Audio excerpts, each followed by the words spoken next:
Hello tout le monde et bienvenue dans cette nouvelle vidéo, j'espère que vous allez bien. Donc aujourd'hui on se retrouve pour réaliser ensemble l'un de ces petits kits. Donc normalement c'est le magasin de magie. J'ai eu ce petit kit sur Shein, je vous mettrai le lien en partie plus information. Et je trouvais que ça changeait un petit peu de ce qu'on pouvait trouver. Donc c'est parti, on va ouvrir ça pour voir ce qu'il y a dedans. Alors, dans un premier temps, on a un petit sachet avec une règle et une petite pince à épiler. Pince de précision, donc c'est plutôt bien. On a un petit sachet avec à l'intérieur tout ce dont on a besoin pour réaliser le shop. Alors, je vois que c'est tout petit, donc ça va être super sympa à faire. Donc, il n'y a pas beaucoup de découpage. Ça a l'air assez sympa. Hop. Et ce qui est bien, c'est qu'après, voilà, en fait ça se réalise dans un petit pot en verre, donc il y a bien sûr le dessus, et du coup je trouve ça super joli à mettre en déco. Donc on va réaliser ce kit ensemble. Bien sûr ça sera comme d'habitude en accéléré, et puis on va décortiquer à la fin ce que j'en ai pensé, si ça a été dur, pas dur, etc. Et puis voilà, je vous dis à tout de suite.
Nous revoilà après plusieurs heures de réalisation.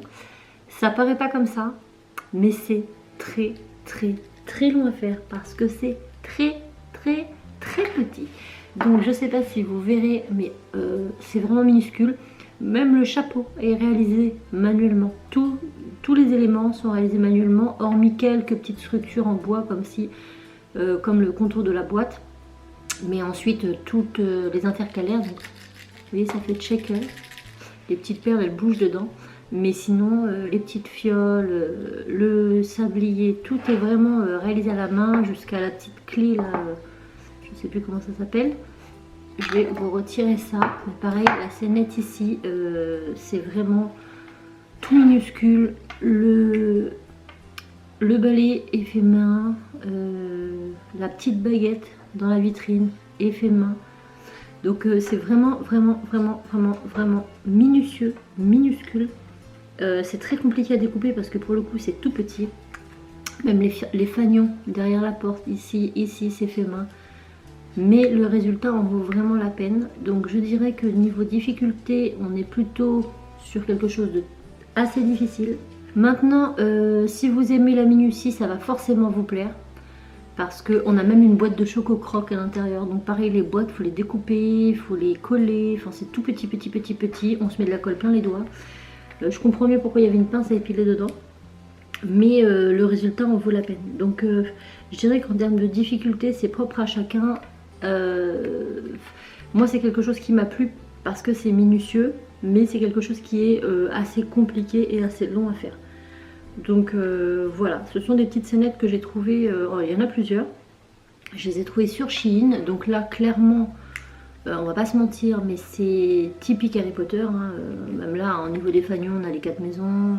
Donc c'est pas marqué Harry Potter sur le titre, mais bon, on l'aura compris. On a Edwige ici sur la valise. On a le Nabus 2000, je crois que c'est le Nabus 2000 ou celui d'après, je ne sais plus. On a la baguette. Je sais pas à qui, mais on a la baguette, on a les choco croques, donc c'est typique Harry Potter. Le résultat est super, super, super, super sympa. Il y a normalement une petite lampe à l'intérieur. J'ai pas mis de pile, et puis finalement j'ai bloqué parce que je la mettrai pas, mais sachez que ça s'allume si vous le souhaitez. Donc voilà un petit peu ce que je pense de ce projet. Ce que j'aime beaucoup, c'est que c'est dans un vrai bocal en verre, donc ça c'est plutôt chouette. Parce que bah c'est plus quali, voilà. Et si vous êtes fan d'Harry Potter, bon bah là pour le coup on a quelque chose de super sympa quoi.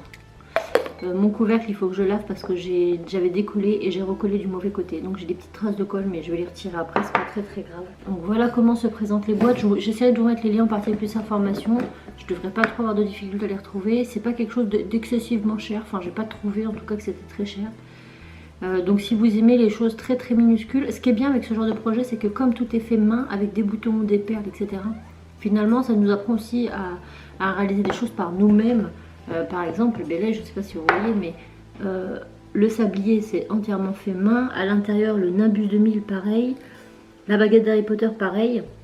C'est uniquement fait avec des morceaux de fil de fer, des petites perles, du raffia, etc. Donc ça c'est bien parce que ça nous apprend vraiment à réaliser des objets avec des choses très très basiques. Et du coup pour créer ses propres scénettes, après je trouve que c'est un bon exercice. Voilà, donc c'est tout pour cette vidéo. J'espère vraiment qu'elle vous aura plu. N'hésitez pas à commenter, à liker, à partager. Je vous envoie plein de bisous et je vous dis à très vite dans une autre vidéo. Ciao!